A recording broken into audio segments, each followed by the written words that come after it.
നിങ്ങളൊരു ബിസിനസ് ചെയ്യാൻ തുടങ്ങുന്ന ആളാണെങ്കിൽ നിങ്ങൾ കേരളത്തിൽ തന്നെ തുടങ്ങണമെന്ന് ഞാൻ പറയും. ഇത്രയും ബിസിനസ് പഠിക്കാൻ പറ്റിയ പാഠശാല ഈ ലോകത്തെവിടുന്ന് കിട്ടിയത്. നമ്മുടെ വിദ്യാഭ്യാസ രീതി, ഈ സിസ്റ്റം പൊളിച്ചെഴുതേണ്ട കാലം കഴിഞ്ഞു. AI അല്ല, എന്ത് ടെക്നോളജി ലോകത്ത് വന്നാലും അതിനെ ഉപയോഗിച്ച് നമ്മൾ അടുത്ത വഴി നമ്മൾ കണ്ടുപിടിക്കണം. അല്ലാതെ അതിനെ തെറ്റ് പറഞ്ഞ് അതുകൊണ്ട് നമ്മുടെ ജോലി പോയെന്നൊക്കെ പറയുന്നത് വെറും എക്സ്ക്യൂസുകളാണ്. സാർ പറഞ്ഞപ്പോൾ ഒരു ബിസിനസ് സ്റ്റാർട്ട് ചെയ്യാന്ന് പറഞ്ഞ സംഭവം നമ്മുടെ ഇന്ത്യയിൽ അല്ലെങ്കിൽ കേരളത്തിൽ ആണോ ബെറ്റർ അതോ പുറത്ത് തന്നെ? ചിലവർ പറഞ്ഞിട്ടുണ്ട് ഇവിടെ നമ്മുടെ കേരളത്തിൽ അല്ലെങ്കിൽ ഇന്ത്യയിൽ ഒരുപാട് അതിൻ്റെ അകത്ത് പ്രശ്നങ്ങളുണ്ട്. ഇപ്പോൾ ടാക്സിൻ്റെ കാര്യങ്ങളാണെങ്കിലും അങ്ങനെ കുറേ പ്രശ്നങ്ങളൊക്കെ ഉണ്ടെന്ന് പറഞ്ഞു കേട്ടിട്ടുണ്ട്. അപ്പോൾ സാറിൻ്റെ അഭിപ്രായത്തിൽ എന്താണ് അതിൻ്റെ ഒരു ഇത്? കേരളം ഒരു ബിസിനസ് ഫ്രണ്ട്ഷിപ്പുള്ള സംസ്ഥാനമാണോ എന്ന് ചോദിച്ചാൽ എനിക്ക് കൃത്യമായ ഉത്തരമില്ല. പക്ഷേ നിങ്ങളൊരു ബിസിനസ് ചെയ്യാൻ തുടങ്ങുന്ന ആളാണെങ്കിൽ നിങ്ങൾ കേരളത്തിൽ തന്നെ തുടങ്ങണമെന്ന് ഞാൻ പറയും. ഇത്രയും ബിസിനസ് പഠിക്കാൻ പറ്റിയ പാഠശാല ഈ ലോകത്തെവിടുന്ന് കിട്ടിയത്. നിങ്ങൾ ഇവിടെ കച്ചവടം ചെയ്ത് വിജയിച്ചാൽ ലോകത്ത് എവിടെ പോയി കച്ചവടം ചെയ്യാം. ഈ ഇംഗ്ലീഷ് ഒരു ചൊല്ലുണ്ട്, വില്യം സോമർസെറ്റ് മോൻ പറഞ്ഞ mind needs obstacles to develop its power എന്നാണ്. മനസ്സിൽ തടസ്സങ്ങളെ ആവശ്യമാണ് അതിൻ്റെ ശക്തിയെ വർദ്ധിപ്പിക്കാൻ. എല്ലാ തടസ്സവും നിങ്ങൾക്ക് ഇവിടെ നേരിടാം. ഇത് കഴിഞ്ഞാൽ നിങ്ങൾ ഒരു പുല്ലിനെ നിങ്ങൾക്കൊന്നും ചെയ്യാൻ പറ്റില്ല. മനസ്സിലായി? ഞാൻ കഴിഞ്ഞ 2-3 വർഷം മുമ്പ് ബോംബെ എൻ്റെ ഫാക്ടറി ഇരിക്കാൻ അവിടെ FSSAക്കാരൻ ഇൻസ്പെക്ഷൻ വന്നു. എൻ്റെ ഫാക്ടറി മാനേജരും പ്രൊഡക്ഷൻ മാനേജരും കമ്പനി മാനേജരും കിടന്ന് ഓട്ടമാണ്. ഞാൻ കൂളായിട്ട് അപ്പോൾ തിരിച്ചെല്ലാം കഴിഞ്ഞ് അവർ പുള്ളിനെ വിട്ടു കഴിഞ്ഞ് വിയർത്ത് കുളിച്ച് വന്നു. സാറിന് ഒരു ടെൻഷനും ഇല്ലായിരുന്നു. ഞാൻ എന്തിനാണോ ടെൻഷൻ? FSSAക്കാരൻ. അപ്പം ഞാൻ എൻ്റെ മനസ്സിൽ എത്ര കാരെ ഞാൻ കൊച്ചി കണ്ടതാണ്, എത്ര ആൾക്കാരെ ഞാൻ തിരുവനന്തപുരത്ത് കണ്ടാന്ന് നമ്മുടെ മനസ്സിലുണ്ട്. നമ്മൾ എക്സ്പീരിയൻസ് ആയല്ല, നമ്മളതൊക്കെ നേരിട്ട ആൾക്കാരല്ലേ. അതുകൊണ്ട് ഞാൻ പറഞ്ഞ ബിസിനസ് ചെയ്യാൻ നിങ്ങൾ ആഗ്രഹിക്കുന്നുണ്ടെങ്കിൽ, നിങ്ങൾ മലയാളിയാണെങ്കിൽ നിങ്ങൾ കേരളത്തിൽ തന്നെ തുടങ്ങണം. ഇത്ര നല്ല പാഠശാല നിങ്ങൾക്ക് ലോകത്ത് ഒരിടത്തും കിട്ടിയല്ല. അല്ല, അത് നല്ലൊരു പോയിന്റ്. പലർക്കും ഇങ്ങനെ പറഞ്ഞിട്ടൊരു പേടി എല്ലാവർക്കും ഉണ്ട്, ഇത് പണിയാവൂ എന്നുള്ള സംഭവം. പക്ഷെ സാറിന് പറയുമ്പോൾ നമുക്ക് ഭയങ്കര ധൈര്യമാണ്. ഓക്കെ, ഇത് നല്ലൊരു ഓപ്പർച്യൂണിറ്റി തന്നെയാണെന്നുള്ള രീതിയിൽ ഉറപ്പായിട്ടും എന്നെ തോൽപ്പിക്കാൻ എന്നെ കൊണ്ട് മാത്രമേ പറ്റുള്ളൂ. അങ്ങനെ അല്ലാണ്ട് ഇവിടെ ഏതെങ്കിലും ഒരു ഉദ്യോഗസ്ഥൻ പറഞ്ഞിട്ടാണോ ഞാൻ കച്ചവടം ചെയ്യാൻ ബിസിനസ് ചെയ്യണത്? ഒരു ബിസിനസ്സുകാരൻ ഒരു ഉദ്യോഗസ്ഥൻ വന്നിട്ടും പൂട്ടറാന്ന് പറയാൻ പൂട്ടാനാണ്? അല്ലെന്ന് എനിക്ക് എൻ്റെതായ വഴിയുണ്ടെന്ന്. അതാണ്. അങ്ങനെ നമ്മൾ ആത്മവിശ്വാസം മുന്നോട്ട് പോകാതെ നമ്മൾ ആരെങ്കിലും പറഞ്ഞിട്ട് എന്തുകൊണ്ടാണ് ചിലർ പറയുമ്പോൾ തുള്ളണമെന്നറിയോ? നമ്മൾ ചെയ്യേണ്ട മുഴുവൻ നമ്മൾ ചെയ്യുന്നില്ല കൃത്യമായിട്ട്. അതുകൊണ്ടാണ് അവൻ്റെ മുമ്പിൽ നമ്മൾ നിന്ന് കൊടുക്കേണ്ടി വരുന്നത്. നമ്മൾ നമ്മുടെ സ്റ്റാഫിന് എല്ലാവരും ESIയും PFും അതെല്ലാം കൊടുത്ത് പൊക്കുന്നേ. എന്തിനാണ് നമ്മൾ അതിനകത്ത് ലാഭം പിടിക്കുന്നത്? അങ്ങനെയൊക്കെ പിടിക്കുമ്പോഴാണ് ചില ആൾക്കാർ വരുമ്പോൾ നമുക്ക് അവരുടെ മുമ്പിൽ നിന്ന് കൊടുക്കേണ്ടി വരും, അവർ പറഞ്ഞു കേൾക്കേണ്ടി വരും. എന്ത് കാര്യത്തിനാണ്? നമ്മൾ കറക്റ്റായിട്ട് പോയി കഴിഞ്ഞാൽ നമ്മുടെ വഴിയെ നേരെ നല്ല ആ എത്തിക്സ് കീപ്പ് ചെയ്ത് നമ്മൾ മുന്നോട്ട് പോയാൽ പോരെ. അതുകൊണ്ട് കേരളം തന്നെ നിങ്ങൾ ബിസിനസ് തുടങ്ങണമെന്നാണ് എൻ്റെ പ്രശ്നം. അല്ല, ഞാൻ സത്യം പറഞ്ഞാൽ എനിക്ക് ദുബായിൽ സ്റ്റാർട്ട് ചെയ്യണമെന്നൊരു ആഗ്രഹത്തിലാണ് ഞാൻ ഇരുന്നത്. അത് കഴിഞ്ഞ് പിന്നെ ഞാൻ നോക്കിയപ്പോൾ കേരളത്തിൽ സ്റ്റാർട്ട് ചെയ്യാം. കാരണം ദുബായിൽ അത്രയും വലിയ മാർക്കറ്റാണ്, നമുക്ക് ഒരുപാട് ചാൻസസ് ഉണ്ട്. പക്ഷെ കേരളത്തിൽ എന്ന് പറയുമ്പോൾ ചെറിയ മാർക്കറ്റ് ആണെങ്കിൽ കൂടിയും ചിലപ്പോൾ കുറേ പഠിക്കാൻ എനിക്കുണ്ടാവും എന്നെനിക്കൊരു തോട്ട് എനിക്ക് കിട്ടി. അതിൻ്റെ ഒരു ബേസിലാണ് ഞാൻ നാട്ടിലും തുടങ്ങുന്നത്. തുടങ്ങിക്കഴിഞ്ഞ് കുറേ നാൾ വെറുതെ ഇരിക്കേണ്ടി വന്നു. കുറേ നാൾ വർക്കൊന്നും ഇല്ല, ഭയങ്കര ബുദ്ധിമുട്ടായിരുന്നു. പക്ഷെ അത് കഴിഞ്ഞ് ഞാൻ കുറേ കാര്യങ്ങൾ പഠിച്ചു. അപ്പോൾ എനിക്ക് മനസ്സിലായി കേരളം തന്നെയാണ് നല്ലൊരു മാർക്കറ്റ് എന്ന് എനിക്ക് മനസ്സിലായി. അത് ശരിക്കും പറഞ്ഞാൽ ഭയങ്കര ഒരു ഇൻസ്പിറേഷൻ കിട്ടിയൊരു സംഭവം തന്നെയാണ്. ദുബായ് എന്ന് പറഞ്ഞാൽ UAE ഇല്ലേ, ആ UAE മൊത്തം ആൾക്കാരെയും കൂടി എണ്ണ എടുത്താൽ നമ്മുടെ എത്ര ജില്ലയുടെ ആളുണ്ടാവും? അതെ, നിങ്ങളവിടെ തലകുത്തി പറഞ്ഞാലും അത്ര ആൾക്കാരെല്ലാം എടുത്താൽ നിങ്ങൾക്ക് എത്താൻ പറ്റുള്ളല്ലോ, ഇല്ലേ? ഇന്ത്യയുടെ ഏതെങ്കിലും ഒരു എത്ര ശതമാനം ഉണ്ടാവും? അത്രേ ഉള്ളൂ എല്ലാം കൂടി. നിങ്ങളവിടെ കൂടെ തലകുത്തി പറഞ്ഞാൽ നിങ്ങൾക്ക് എല്ലാവരുടെയും മുമ്പിൽ എത്തിയാലും നിങ്ങൾ അത്രയും പേരുടെ മുമ്പിൽ എത്തുള്ളൂ. അതല്ലല്ലോ, ഇത് 140 കോടി ജനങ്ങളല്ലേ. ചെറിയ മാർക്കറ്റ് ഒന്നുമല്ല. നമ്മൾ ചിന്തിക്കുന്ന ഓരോ ചെറിയ ചെറിയ ചിന്തകളിൽ പോലും നമുക്ക് പൈസ ഉണ്ടാക്കാനുള്ള ഐഡിയാസ് നമുക്ക് ഈ പറയുന്ന ഇന്ത്യയിൽ നിന്ന് നമുക്ക് കിട്ടുന്നതാണ്. സാർ, അപ്പോൾ ഇനി എനിക്ക് ചോദിക്കാനുള്ള കാര്യം വെച്ചാൽ നമ്മുടെ പുതിയതായിട്ട് വളർന്നു വരുന്ന ഒരു തലമുറയ്ക്ക്, അതായത് ഇപ്പോൾ ഞാൻ നേരത്തെ പറഞ്ഞ പോലെ തന്നെ പലരും പുറത്തേക്ക് പോകുന്നത് സ്വന്തമായിട്ട് ബിസിനസ് ചെയ്യാനായിട്ട് പേടിയുള്ള ഒരു ഇതായതുകൊണ്ട് തന്നെയാണ്. അപ്പോൾ അവരെ ഇവിടെ വന്നിട്ട് നിങ്ങൾക്ക് ഇങ്ങനെ ഒരു മാർക്കറ്റ് അല്ലെങ്കിൽ ഇങ്ങനെ ഒരു മാർക്കറ്റ് ഉണ്ട്, നിങ്ങൾക്ക് ഇഷ്ടമുള്ളൊരു ബിസിനസ് നമുക്ക് ഇവിടെ തുടങ്ങാം എന്ന് പറഞ്ഞു കൊടുക്കാനായിട്ട് ഇപ്പോൾ കുറച്ച് പേരുണ്ടെങ്കിൽ കൂടിയും അവർക്ക് പേടിയാണ്. അതിൻ്റെ പേരിലാണെന്നാണ് എനിക്ക് തോന്നുന്നത്. പിന്നെ ഈ പറയുന്ന പോലെ തന്നെ കുറേ ആൾക്കാർ ഇമിറ്റേറ്റ് ചെയ്യുന്ന പോലെ എനിക്ക് ഫീൽ ചെയ്തിട്ടുണ്ട്. നമ്മുടെ ഇപ്പോഴത്തെ യൂത്ത് ഇന്നൊരാൾ അവൻ പുറത്തേക്ക് പോയി എന്നാൽ പിന്നെ ഞാനും പുറത്തേക്ക് പോകാം, അങ്ങനെ ഒരു ഇമിറ്റേഷൻ നടക്കുന്നുണ്ട്. പക്ഷേ ആ ഒരു കാര്യം ബിസിനസ്സിൽ നടക്കുന്നില്ല. അല്ലെങ്കിൽ അവൻ ബിസിനസ് തുടങ്ങി എന്നാൽ ഞാൻ ബിസിനസ് തുടങ്ങാം എന്നൊരു സംഭവം ഞാൻ ആ ഒരു ഇമിറ്റേഷൻ ബിസിനസ്സിൽ മാത്രം ഞാൻ കണ്ടിട്ടില്ല. ബാക്കി എല്ലാത്തിലും ഞാൻ അങ്ങനെ ഒരു സംഭവം ശരിക്കും കാണുന്നുണ്ട്. എന്താ പറയുക, നമ്മളെ ഇപ്പോൾ എല്ലാവർക്കും ബിസിനസ്സുകാരനാകാൻ പറ്റില്ല. ഇപ്പോൾ ലോകത്തിലെ എല്ലാ രാജ്യങ്ങളിലും ഏറ്റവും കൂടുതൽ ആൾക്കാർ ബഹുമാനിക്കുന്ന ഒരു ബിസിനസ് സമൂഹത്തെയാണ്. നമ്മുടെ നാട്ടിലാണ് അതിന് കുറച്ച് കുറവുള്ളത്. വേറെ രാജ്യത്ത് വെച്ച് നോക്കിയാൽ ബിസിനസ്സുകാരെന്ന് പറയുന്നവർക്ക് വേറെ ലെവലാണ്. അതായത് ഇപ്പോൾ അമേരിക്കയിൽ ഒരു അമേരിക്കൻ പ്രസിഡന്റിനേക്കാളും വിലയാണ് ഫേസ്ബുക്കിൻ്റെ അവരുടെയൊക്കെ ആൾക്കാർക്ക് അല്ലേ. അത് വേറെ ലെവലാണത്. അപ്പോൾ അങ്ങനെയുള്ള അതൊരു ബിസിനസ് മേഖലയിൽ വളരുക, അല്ല ബിസിനസ്സിൽ വളരുക എന്ന് പറയുന്നത് അവൻ ശരിക്കും ഒരു സെലിബ്രിറ്റി ആകാനുള്ള എല്ലാ സാധ്യതയും നമ്മുടെ മറ്റ് രാജ്യങ്ങളിലുണ്ട്. പക്ഷെ നമ്മുടെ നാട്ടിൽ അതിലേക്ക് ആയിട്ടില്ല. അതുകൊണ്ട് തന്നെ ഇപ്പോൾ ഈ പുറത്തു പോകുന്ന കുട്ടികളെല്ലാവരും കൂടി ബിസിനസ് തുടങ്ങാനൊന്നും പറ്റിയില്ല. ബിസിനസ് തുടങ്ങാൻ ചിലരെ കൊണ്ടേ പറ്റുള്ളൂ. ഞാനെപ്പോഴും പറയുന്നൊരു കാര്യമുണ്ട്, നിങ്ങൾക്ക് ഒരു ബിസിനസ് തുടങ്ങാൻ പലരെ കൊണ്ടും പറ്റും, ഒരു ബിസിനസ് പൂട്ടാൻ എല്ലാവരെ കൊണ്ടും പറ്റും. പക്ഷെ ഒരു ബിസിനസ് കൊണ്ടു നടക്കാൻ ചിലരെ കൊണ്ടേ പറ്റും. ആ ചിലർ വേണം ബിസിനസ് തുടങ്ങാനായിട്ട്. അല്ലാതെ നമ്മൾ തുടങ്ങിയവരെല്ലാവരും ബിസിനസ്, അതുകൊണ്ടാണ് പല ബിസിനസ്സും തുടങ്ങി കുറച്ചാൽ കഴിയുമ്പോൾ നിന്ന് പോകും. പൂട്ടിക്കെട്ടാൻ എല്ലാവരെ കൊണ്ടും പറ്റും, പക്ഷെ അത് കൊണ്ടു നടക്കാൻ ചിലരെ കൊണ്ടേ പറ്റുള്ളൂ. ആ ചിലരിലാകാൻ എല്ലാവരെ കൊണ്ടും ആ ചിലരാകാൻ പറ്റിയില്ല. അതുകൊണ്ട് നമ്മൾ പുറത്തു പോണ കുട്ടികളെല്ലാവരും വന്നൊരു ബിസിനസ് തുടങ്ങണമെന്ന് പറഞ്ഞാൽ നടക്കണ കാര്യമല്ല, എല്ലാവരെ കൊണ്ടും ചെയ്യാൻ പറ്റിയില്ല. അത് അങ്ങനത്തെ അല്ല. ഇപ്പം എനിക്ക് ഡോക്ടർ ആകണമെന്ന് പറഞ്ഞാൽ എന്നെ കൊണ്ട് നടക്കുമോ? എനിക്ക് അതിനുള്ള കഴിവില്ലെന്നേ, അത് ഞാൻ അംഗീകരിക്കണ്ടേ. അല്ല എന്നോട് എനിക്ക് എൻജിനീയർ ആകണമെന്ന് ഞാൻ വിചാരിച്ചാൽ നടക്കുമോ? അത് വിചാരിച്ച് നടക്കുമെന്ന് ചോദിച്ചാലല്ല, പക്ഷേ എന്നെക്കൊണ്ട് അതിന് കഴിയില്ല എന്ന് ഞാൻ തന്നെ ബോധ്യപ്പെട്ട ആളാണ്. അപ്പോൾ പിന്നെ നമ്മൾ അതിനെക്കുറിച്ച് പിന്നെ എനിക്ക് കഴിവുള്ള, അതാണ് ഞാൻ പറഞ്ഞത്, ഓരോ മനുഷ്യർക്കും ഓരോ കഴിവുകളുണ്ട്. അവനവൻ്റേതായ ഒരു കഴിവ് എല്ലാ മനുഷ്യരിലും ഒളിഞ്ഞിരിപ്പുണ്ട്.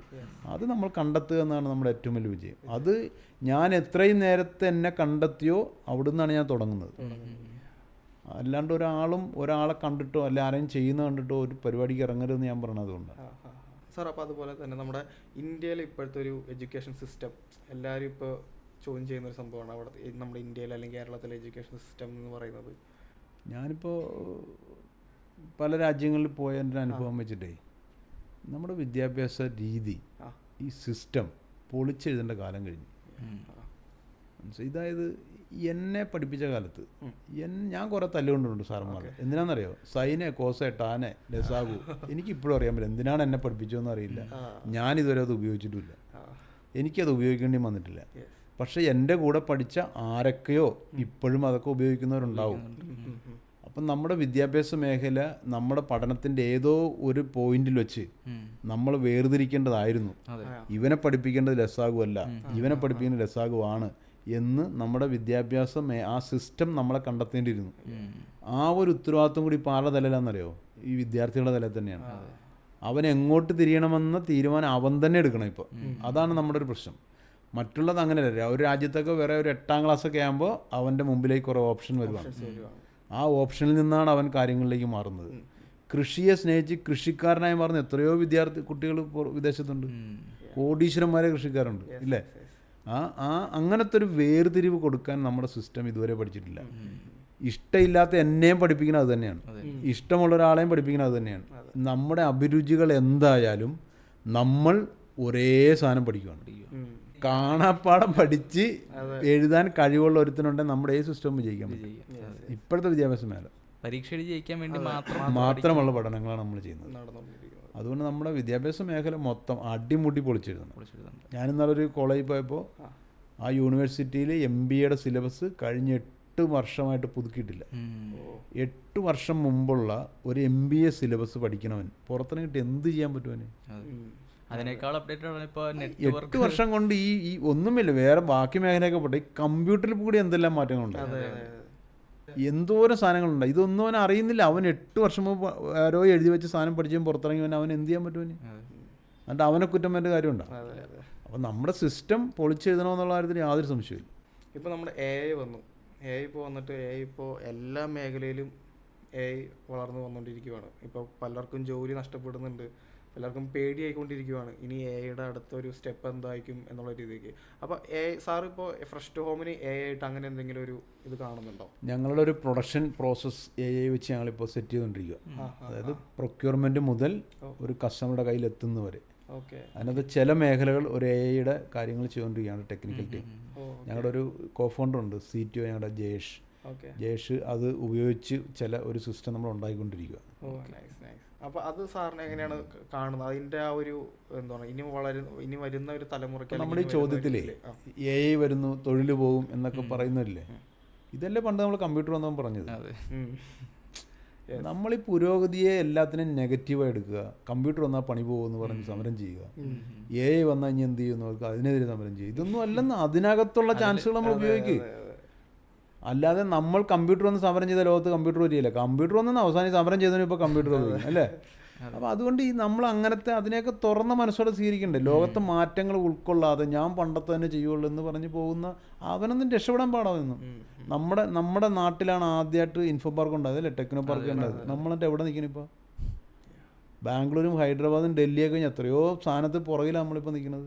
അന്ന് നമ്മൾ ഇതിനൊക്കെ വേണ്ടി കുട്ടികളെ ഒരുക്കി വിട്ടിരുന്നെങ്കിൽ ഇവിടെ നമ്മുടെ ഒരു ബാംഗ്ലൂരും ഡൽഹിയൊക്കെ ഹൈദരാബാദൊക്കെ കേരളമായി പോയേനെ. നമ്മളന്ന് അതിനേരെ സമരം ചെയ്യാനും ഇത് വന്നാൽ ജോലി പോകുമെന്ന് പറഞ്ഞ് നടക്കാനും ഒക്കെ അതിന് തുള്ളിക്കൊണ്ട് ഈ യുവത്വം മുഴുവൻ നമ്മൾ റോട്ടിലിട്ട് വലിച്ചില്ലേ. ഏത് രാഷ്ട്രീയ പാർട്ടിയായാലും. പിന്നെ നമ്മൾ നാട്ടിലെ ലോകത്തിൻ്റെ മാറ്റങ്ങൾക്കനുസരിച്ച് മാറാതെ ഞങ്ങൾ പണ്ട് പോയ വഴി കൂടി തന്നെ ലോകം സഞ്ചരിക്കണം എന്ന് പറയുന്നത് എന്ത് വിഡ്ഢിത്താണ്. ലോകത്തിൻ്റെ മാറ്റങ്ങൾ ഉൾക്കൊള്ളണ്ട. അല്ലാണ്ട് ഞങ്ങൾ പറഞ്ഞതാണ് ശരി, ഞങ്ങൾ 10 നൂറ്റാണ്ടുകളായി വിശ്വസിച്ചുകൊണ്ടിരിക്കുന്നതാണ് ശരി എന്ന് പറയുന്നത് എത്രയോ വലിയ പമ്പര വിഡ്ഢിത്തരല്ലേ പറയണത്. എന്നിട്ട് അപ്പോൾ നമ്മളെന്ത് ചെയ്യും? നമ്മുടെ അടുത്ത തലമുറ പുറകോട്ട് വലിക്കപ്പെടുമെന്നാലും. അതുകൊണ്ട് AI അല്ല, എന്ത് ടെക്നോളജി ലോകത്ത് വന്നാലും അതിനെ ഉപയോഗിച്ച് നമ്മൾ അടുത്ത വഴി നമ്മൾ കണ്ടുപിടിക്കണം. അല്ലാതെ അതിനെ തെറ്റ് പറഞ്ഞ് അതുകൊണ്ട് നമ്മുടെ ജോലി പോയെന്നൊക്കെ പറയുന്നത് വെറും എക്സ്ക്യൂസുകളാണ്. അതുകൊണ്ട് പുരോഗതിയെ നമ്മൾ ഒരിക്കലും അല്ല, ശാസ്ത്രത്തിൻ്റെ പുതിയ കണ്ടുപിടുത്തങ്ങളെ മാറ്റി നിർത്തിയിട്ട് നമുക്ക് ഈ ലോകത്ത് രക്ഷപ്പെടാനേ പറ്റിയില്ല. നമ്മൾ അതുപയോഗിച്ച് നമുക്ക് എന്ത് ചെയ്യാൻ പറ്റുമെന്ന് ആലോചിക്കും. നമ്മുടെ കേരളത്തിൽ ഇപ്പോഴത്തെ ഒരു തലമുറ, അതായത് ഇപ്പോഴത്തെ ഒരു ജനറേഷൻ, അതായത് ജനറേഷൻ കഴിഞ്ഞിട്ട് ഇനി അടുത്ത് വരുന്ന ഒരു ജനറേഷൻ ഉണ്ടാവുമല്ലോ. അപ്പോൾ കൂടുതൽ പേര് ഇപ്പോൾ പറയുന്ന സാർ ആദ്യം പറഞ്ഞ പോലെ തന്നെ നമ്മുടെ മൊത്തം ഇപ്പോൾ കാരണവന്മാരാണ് കേരളത്തിലുള്ളത്. നാട്ടിൽ നമ്മുടെ കുട്ടികളാരും ഉണ്ടാവത്തില്ല, അല്ലെങ്കിൽ ഈ പറയുന്ന പ്രായമായിട്ടുള്ളവർ മാത്രമേ ഉണ്ടാവത്തുള്ളൂ. അങ്ങനെ ഒരു കാലഘട്ടം വന്നു കഴിഞ്ഞാൽ നമ്മുടെ ഇവിടുത്തെ കേരളത്തിലൊരു മാർക്കറ്റിനെ അത് ഭയങ്കരമായിട്ട് ബാധിക്കുമെന്ന് സാറിന് തോന്നിയിട്ടുണ്ടോ, അല്ലെങ്കിൽ സാർ അതിനെപ്പറ്റി ഒന്ന് ചിന്തിച്ചിട്ടുണ്ടോ? അങ്ങനെ ഒരു മുഴുവൻ വൃദ്ധന്മാരായിരിക്കും എന്നൊന്നും പറയുന്നതിനോട് എനിക്ക് അത്ര യോജിപ്പൊന്നുമില്ല. നമ്മളിപ്പോൾ പറയുന്നത് കേരളത്തിൽ നിന്നാണ് മുഴുവൻ കുട്ടികളും പുറത്തേക്ക് പോകുന്നതെന്ന് പറഞ്ഞാൽ അല്ല, കേരളമൊന്നും അല്ല ഒന്നാം സ്ഥാനം, വേറെ സംസ്ഥാനങ്ങളുണ്ട്. അതിന് ലോകത്തിൻ്റെ ഒരു മാറ്റമാണ്. പക്ഷേ അങ്ങനെ ഒരു മാറ്റം, അങ്ങനെ കുട്ടികൾ കൂടുതൽ പോകുന്നതും ശ്രദ്ധിക്കപ്പെട്ടാൽ അവരോട് നിർത്താനുള്ളത് നമ്മളവർക്ക് കൊടുക്കണ്ടേ. അത് നമ്മുടെ ഞാനടക്കം ഉള്ള സമൂഹവും കമ്പനികളും ഗവൺമെൻറ്റും അവരിവിടെ നിർത്താനുള്ള കാര്യങ്ങൾ നമ്മളവർക്ക് പ്രൊവൈഡ് ചെയ്യണ്ടേ. അല്ലാതെ നിങ്ങളെന്തിനാ പോകണം, നിങ്ങളിവിടെ നിന്നാൽ പോരെ എന്ന് ചോദിക്കുന്നത് അതിനൊരു അർത്ഥമില്ലാത്ത ചോദ്യമല്ലേ. നിൽക്കുന്നവനെ നീ ഇവിടെ നിൽക്കൂ, നിനക്ക് ഇന്നതുണ്ട്, നിനക്ക് ഇന്ന സാഹചര്യമുണ്ട്, നിന്ന കാര്യങ്ങളുണ്ടെന്ന് നമ്മുടെ യുവത്വത്തിന് മുമ്പിൽ നമ്മൾ കാണിച്ചു കൊടുത്താലേ അവരോട് നിൽക്കുകയുള്ളൂ. അല്ലാതെ പോകുന്നവരെ കുറ്റം പറഞ്ഞിട്ട് നമുക്ക് കാര്യമുണ്ടോ? അവർക്ക് ഇതിനേക്കാൾ നല്ല ചാൻസ് ഉള്ളതുകൊണ്ടല്ലേ അവർ പോണത്. അപ്പോൾ അത് ഇവിടുത്തെ ഗവൺമെൻറ്റിൻ്റെ മാത്രം കുറ്റമല്ല, ഇവിടുത്തെ രാഷ്ട്രീയ പാർട്ടിക്കാരല്ല, എൻ്റെയും നിങ്ങളുടെ എല്ലാം കുറ്റമാണ്. നമുക്കെല്ലാം അതിന് ബാധ്യതയുണ്ട്. നമ്മുടെ അടുത്ത യുവത്വത്തെ നാട്ടിൽ നിർത്താനുള്ള സാഹചര്യങ്ങൾ ഒരുക്കാൻ നമുക്കെല്ലാവർക്കും ഉണ്ട്. അത് നമ്മൾ ഒരുക്കണം. അത് ഇവിടെ രാഷ്ട്രീയ പാർട്ടികളും ഗവൺമെൻറ്റും മുൻകൈ എടുക്കണം, ബാക്കി ജനങ്ങളൊക്കെ അതിൻ്റെ കൂടെ നിൽക്കണം. അങ്ങനെ അവരവിടെ നിർത്തിയാൽ ഈ നാടിന് വേറൊരു പുരോഗതിയുടെ മുഖം ഉണ്ടാവും. വേറൊരു ലെവലിലേക്ക് നമ്മുടെ നാട് മാറും. അല്ലെങ്കിൽ നമ്മൾ എവിടുന്നെങ്കിലും പൈസ വന്ന് അതുകൊണ്ട് ജീവിക്കുന്ന ഇപ്പം നമ്മുടെ നാടിനെ കേരളം നോക്കും. കേരളം കുറേ വർഷങ്ങൾക്കിടയിലുണ്ടായ ഒരു വലിയ പുരോഗതിയുടെ അടിസ്ഥാനം നമ്മുടെ പ്രവാസികളുടെ പണം ഇവിടെ വന്നതാണ് അല്ലേ. ആ പ്രവാസികൾ അവിടെ കിടന്ന് കഷ്ടപ്പെട്ട പണം ഇവിടെ വന്നതുകൊണ്ടാണ് ഇവിടെ ഒരു കാലഘട്ടത്തിലൊരു പുരോഗതി ഉണ്ടായത്. ഇപ്പോഴാണ് നമ്മൾ കുറച്ചുകൂടി നമ്മുടെ സ്വന്തം ബിസിനസ്സും കാര്യങ്ങളായിട്ട് നമ്മുടെ നാട് പതിയെ പൊങ്ങാൻ തുടങ്ങിയത്. അപ്പോൾ ഒരുപക്ഷെ ഇന്ന് പറയുന്ന യുവത്വം മുഴുവൻ അങ്ങോട്ട് പോവുകയാണെങ്കിൽ വീണ്ടും പഴയ പോലത്തെ ഒരു പ്രവാസ ജീവിതം ഇവിടെ ഉണ്ടാവും. അതുകൊണ്ടും പക്ഷെ പുരോഗതി ഉണ്ടാവും നാട്ടിൽ. അതുകൊണ്ടുണ്ടാകുന്ന പുരോഗതിക്ക് പ്രൊഡക്ടിവിറ്റി കുറവായിരിക്കും. ഇപ്പോൾ പുറത്തു പോയിട്ടുള്ളവർ ഒരുപാട് പുതിയ കാര്യങ്ങൾ പഠിച്ചും കൂടെ തിരിച്ചു വരുമെന്നൊക്കെ എനിക്ക് തോന്നിയിട്ടുണ്ട്. അവരവിടുത്തെ പക്ഷെ അവിടുത്തെ സാഹചര്യങ്ങൾക്കനുസരിച്ച് വരുമ്പോൾ നമ്മളിവിടെ അതിനുള്ള ബാക്ക്ഗ്രൗണ്ട് റെഡിയാക്കണം. നമ്മൾ അവർക്ക് തിരിച്ചു വരാനുള്ള ഒരു സംഭവം നമുക്ക് ഇവിടെ ഇതൊന്നും നമ്മൾ ചെയ്യാതെ പോണവരെ കുറ്റം പറഞ്ഞ് നമ്മളെന്താ കാര്യം? അതെ അവൻ തിരിച്ചു വന്നാൽ ഇങ്ങനെ ചെയ്യാം, ഇങ്ങനെയുള്ള ചാൻസുകളുണ്ട് എന്ന് അവനെ ബോധ്യപ്പെടണം. അതെല്ലാം നമ്മുടെ കടമയാണ് നമ്മൾ ചെയ്തു കൊടുക്കുന്നത്. കുട്ടികൾ പോകാതിരിക്കണമെങ്കിൽ അവർക്ക് ഇവിടെ ചാൻസ് ഉണ്ടെന്ന് അവരെ ബോധ്യപ്പെടുത്തേണ്ട കടമ നമുക്കുണ്ട്. സാർ ഒരു പ്രവാസിയായിട്ട് വർക്ക് ചെയ്തിട്ടുണ്ടോ? ഇല്ല, ചെയ്തിട്ടില്ല. സാർ ഇവിടെ എക്സ്പോർട്ടിങ് മാത്രമാണ്. അപ്പോൾ ഈ പറയുന്ന ഓരോ കൺട്രീസിനെ പറ്റിയിട്ട് സാർ പഠിച്ചത് ആ ഒരു കൺട്രി പോയിട്ട്, അല്ലെങ്കിൽ അവിടുത്തെ ഒരു എക്സ്പോർട്ടിങ് മാർക്കറ്റ് അത് എങ്ങനെയായിരുന്നു? ഞാൻ കഴിഞ്ഞ ആഴ്ച USA പോയി. അപ്പോൾ USA പോയിട്ട് ഞാൻ ബോസ്റ്റണിലെ അവിടുത്തെ മെട്രോ റെയിൽവേയിൽ കയറാൻ വേണ്ടി, ട്രെയിൻ കയറാൻ വേണ്ടി നിൽക്കുക, ന്യൂയോർക്കിന് പോകാൻ. പഴയ റെയിൽവേ സ്റ്റേഷൻ, ആ സ്റ്റേഷൻ കാണുമ്പോഴേ അറിയാം പണ്ടത്താണ്. അപ്പോൾ ഞാൻ അതിൻ്റെ ഹിസ്റ്ററി നോക്കി. 1897 അവൻ ആ ട്രെയിനോട് ഉദ്ഘാടനം ചെയ്തു. ഓ അപ്പം നമ്മൾ എന്ത് ചെയ്യുമെന്ന് അറിയാമോ? നമ്മൾ പുലയൻ 30 അടി പുറകോട്ട് നടക്ക്, ഈഴവൻ 40 അടി പുറകോട്ട് മാറി നടക്ക് എന്ന് പറഞ്ഞ് കുടുമിയും കെട്ടി ജാതിയും പറഞ്ഞ് മതവും പറഞ്ഞ് മനുഷ്യനെ പല തട്ടിലാക്കി ജീവിക്കുമായിരുന്നു ഇവിടെ. അന്നേരം അവനോട് റെയിൽവേ ഓടിച്ച്. അതാണ് അവൻ്റെ മാറ്റം. അതുകൊണ്ട് നമ്മളെപ്പോൾ നമ്മൾ നേരായ വഴിക്ക് ചിന്തിക്കുകയും നേരായ വഴി പുരോഗതിക്ക് വേണ്ടി നിൽക്കുകയും ചെയ്താൽ നമുക്ക് അതുപോലത്തെ മാറ്റം ഉണ്ടാവും.